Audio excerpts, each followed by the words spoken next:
Hello student, कैसे हैं आप सब। एक बार पुनः आप सभी का आपके अपने चैनल सी कोचिंग क्लासेस पर स्वागत है।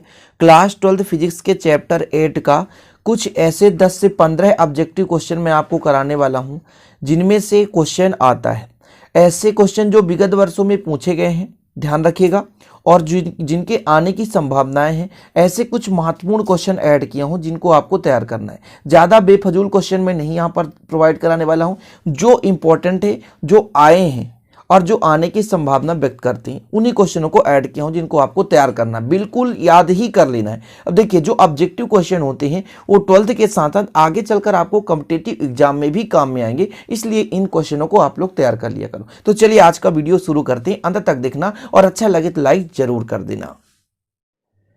तो पहला क्वेश्चन है स्टूडेंट, विद्युत चुंबकीय तरंगों के अस्तित्व की प्रायोगिक पुष्टि सर्वप्रथम किसने की थी? तो जिसका आंसर है हर्ट्ज ने की थी। विद्युत चुंबकीय तरंगों के अस्तित्व की प्रायोगिक पुष्टि सर्वप्रथम किसने की? हर्ट्ज ने की थी। हर्ट्ज का मैंने प्रयोग भी आपको समझाया था।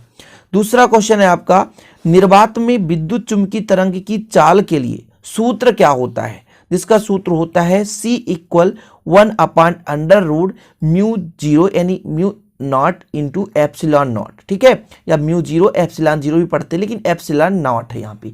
ये आपका फार्मूला है, इसको बिल्कुल आपको याद कर लेना, ये कई बार पूछा जा चुका है।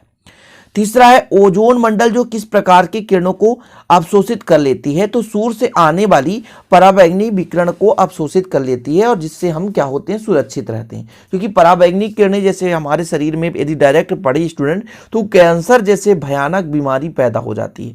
तो ओजोन मंडल जो होता है सूर्य से आने वाली पराबैंगनी किरणों को अवशोषित कर लेती है। अगला क्वेश्चन देखिए, रोगों के कीटाणुओं को मारने के लिए किन किरणों का उपयोग किया जाता है? तो इसका करेक्ट आंसर है पराबैंगनी किरण। इसका करेक्ट आंसर क्या है स्टूडेंट? पराबैंगनी किरणों का प्रयोग किया जाता है। रोगों के कीटाणुओं को मारने के लिए हम पराबैंगनी किरणों का प्रयोग करते हैं। अगला देखें, कुहरे में उपस्थित या स्थित वस्तुओं को देखने के लिए किन तरंगों का प्रयोग करते हैं? तो अवरक्त किरणों या अवरक्त तरंगों का प्रयोग करते हैं। कोहरे में, जैसे कहीं किसी शहर में बहुत तेजी से कोहरा पड़ा हुआ है, हम सामने वाले वस्तु को देखना चाहते हैं, तो फिर अवरक्त किरणों का प्रयोग करते हैं। अगला देखें, दृश्य स्पेक्ट्रम का तरंगदैर्घ्य परास कितना होता है? तो 400 नैनोमीटर से 700 नैनोमीटर के बीच होता है। दृश्य स्पेक्ट्रम के तरंगदैर्घ्य का परास 400 नैनोमीटर से 700 नैनोमीटर के बीच। अगला देखें, क्रिस्टलों की संरचना ज्ञात करने के लिए किन किरणों का उपयोग किया जाता है? तो एक्स किरणों का उपयोग किया जाता है। मोस्ट इंपॉर्टेंट टॉपिक ही यहाँ पे मैं सेलेक्ट कर रहा हूँ, जो ऑब्जेक्टिव विगत वर्षों में पूछे गए हैं और जहां से आने की संभावना है स्टूडेंट, इनको आपको अच्छे से तैयार ही कर लेना है। विद्युत चुंबकीय रेडियो तरंगों का उत्पादन किससे होता है? तो विद्युत दोलित्र से होता है। किससे होता है? विद्युत दोलित्र से होता है। अगला देखें, विद्युत रेडियो तरंगों का उत्पादन हर्ट्ज ने किसके द्वारा किया था? तो स्फुलिंग द्वारा। किसके द्वारा? स्फुलिंग विसर्जन द्वारा, है ना, हर्ट्ज ने क्या किया था? विद्युत रेडियो तरंगों का उत्पादन किया था।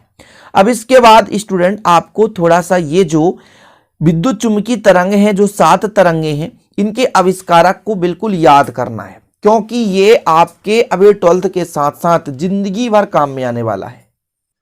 तो इसी प्रकार आप लोग भी कॉलम बना लें। जैसे रेडियो तरंग की खोज किसने की? मार्कोनी ने की। सूक्ष्म तरंगों की खोज किसने की? हर्ट्ज ने।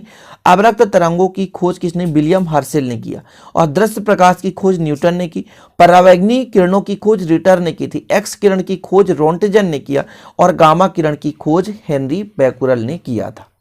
अब एक मैं यदि आपसे क्वेश्चन पूछ दूं कि कैंसर के इलाज में अवांछनीय कोशिकाओं को नष्ट करने में किसका प्रयोग किया जाता है? तो ये जो गामा किरण होता है स्टूडेंट, इस गामा किरण का प्रयोग किया जाता है कैंसर के इलाज में। अवांछनीय कोशिकाओं को नष्ट करने में हम किसका प्रयोग करते हैं? गामा किरण का प्रयोग करते हैं, जिससे देखिए कई ऑब्जेक्टिव यहां से भी बन जाते हैं, ठीक है ना, ध्यान रखिएगा। और यदि आपसे एक क्वेश्चन पूछा जाए कि जैसे चिकित्सा संबंधी जांच में हम किस प्रकार के किरणों का प्रयोग करते हैं? चिकित्सा संबंधी जांच, तो स्टूडेंट हम प्रयोग करते हैं एक्स किरणों का, जिसकी खोज रोंटजन ने किया था सन 1895 में।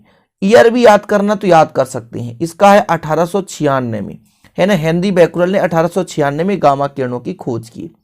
रिटर ने किया था 1801 में, है ना। ये स्टूडेंट एनसीईआरटी पैटर्न पर आधारित 9 बुक के आधार पर मैं बता रहा हूं। न्यूटन ने कब किया था? 1666 में, 1666 में। विलियम हर्शल ने कब किया? तो ये 1800 की घटना है। कब है? 1800 की घटना है स्टूडेंट। फिर सूक्ष्म तरंग हर्टेज ने किया था, ये 1888 में की, 1888 में, ठीक। और रेडियो तरंग मार्कोनी 1899 में, 1899 में। तो ये ईयर आपको याद करना है तो और अच्छी बात है। तो ये चीज हो गया। ऐसे क्वेश्चन, धुंध या अंधेरे में फोटोग्राफी के लिए किसका प्रयोग करते हैं? आपको पहले ही बता दिया, धुंध हो, धुआं हो, कोहरा हो, तो फिर वहां पर हम अवरक्त तरंगों का प्रयोग करते हैं। अच्छा, एक चीज और आप बताओ, रेडियो संचार के लिए टेलीविजन में किसका प्रयोग करते हैं? रेडियो संचार में रेडियो, तो रेडियो तरंग का प्रयोग करेंगे, मार्कोनी। क्या? मार्कोनी। सर्वप्रथम रेडियो तरंग को मार्कोनी ने बताया कि हम एक जगह से दूसरे जगह तक हम किसी साउंड को सुन सकते हैं। टेलीविजन में भी मार्कोनी ने बताया रेडियो तरंग का प्रयोग होता है। रडार प्रणाली, रडार आप लोगों को पता होगा, जैसे कहीं भी मान लीजिए आपके देश में कोई दूसरा है ना हेलीकॉप्टर आ रहा है, लड़ाकू विमान आ रहा है, तो रडार की सहायता से उसे हम पता करते हैं। तो इसमें कौन सी तरंग होता है स्टूडेंट? तो सूक्ष्म तरंग का प्रयोग किया जाता है। इनको कुछ सामान्य जानकारी बता रहा हूं जिनको आपको याद कर लेना चाहिए। और क्योंकि स्टूडेंट क्या होता है कि ये कभी कभी क्वेश्चन ऐसे भी आंतरिक चीजें पूछ दी जाती है, तो आप लोग इसको याद कर लो। अच्छा, एक चीज आपसे पूछता हूं, प्रकाश की किस आवृत्ति के लिए मानव नेत्र अत्यंत सुग्राही होता है? तो 5550 एंगस्ट्रॉन, इसको आप लोग लिख लेना, 5500 है ना, 5550 एंगस्ट्रॉन के लिए मानव नेत्र सुग्राही होता है, ठीक। तो इस प्रकार से आज के जितने भी इंपॉर्टेंट ऑब्जेक्टिव क्वेश्चन थे जो एक वाक्य में उत्तर आने लायक थे, तो मैंने आपको समझा दिया। यदि वीडियो पसंद आए प्लीज यार तो लाइक कर देना, चैनल को सब्सक्राइब भी कर लेना, इसी प्रकार की वीडियो पाने के लिए बेल आइकन भी प्रेस कर लेना। चलिए इजाजत दीजिए, मिलते हैं अगले वीडियो में, तब तक के लिए जय हिंद, वंदे मातरम।